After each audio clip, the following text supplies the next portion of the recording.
Well, for the third time this year, the Fed made the move to lower interest rates, this time by a quarter point.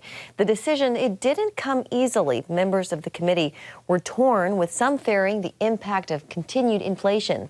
The rate drop comes amid ongoing pressure from President Trump and the White House's renewed messaging on affordability. Well, here with more on today's decision and the overall economic outlook this holiday season, Stephen Cates, a financial analyst with Bankrate. Stephen, welcome. So the Fed decided to cut interest rates for the third time this year, as expected. Stephen, when and how do you think Americans will begin to feel the impact? Well, to be honest with you, I don't think that Americans are likely to wake up tomorrow or this weekend and have any kind of transformational experience based on the Federal Reserve's moves.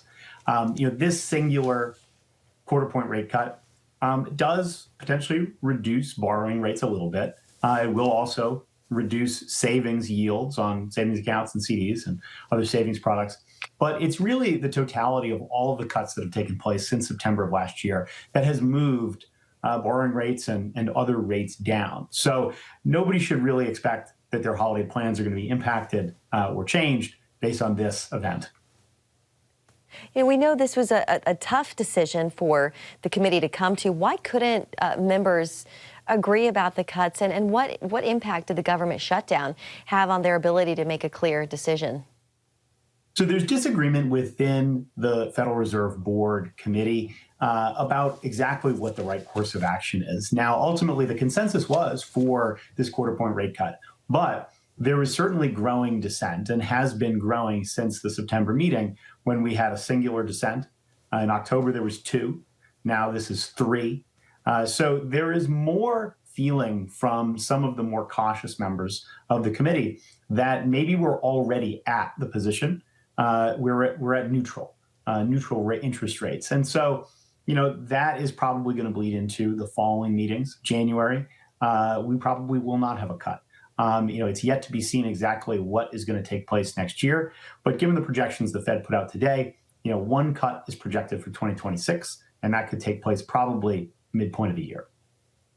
We will all be watching, of course. So right now, the big debate from politicians right here in Washington is about affordability and the price of everyday goods. Stephen, what are we seeing from consumer spending habits, particularly as we enter into the heart of the Christmas holiday season?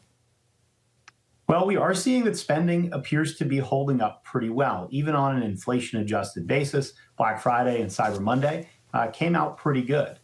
So I don't think people are necessarily holding back as they go into the holiday season here or the Christmas season. But, that is something that is weighing on people. People are not ignoring rising costs. They are certainly frustrated by costs. I think you can look to anybody who is trying to buy a home or wanting to refinance their home. Costs are high, and it's very difficult to try to make any of those large new purchases. So that is something that is becoming a bigger national conversation and is warranted. Yeah, costs are still high, and for people looking to buy homes, inventory still seems pretty low. Stephen, taking a look, if we can, at just the macro, big picture view of things like the GDP, inflation numbers, unemployment, what can we definitively say about the state of the American economy as we close out this year?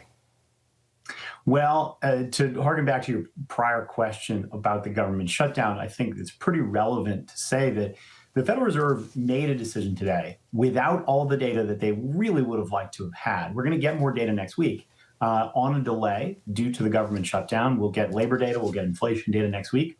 That may or may not be supportive of the decision that was made by the Federal Reserve. But that government shutdown is casting a long shadow over our understanding of how the economy has performed.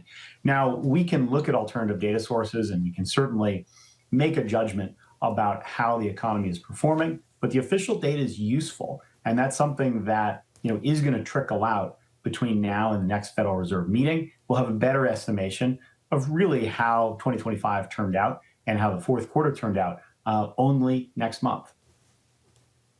Yeah, it'll be here before we know it, won't it? That's right. Yeah. Well, Stephen Cates, financial analyst with Bankrate, thank you so much for your time tonight. Thanks, Stephen. My pleasure.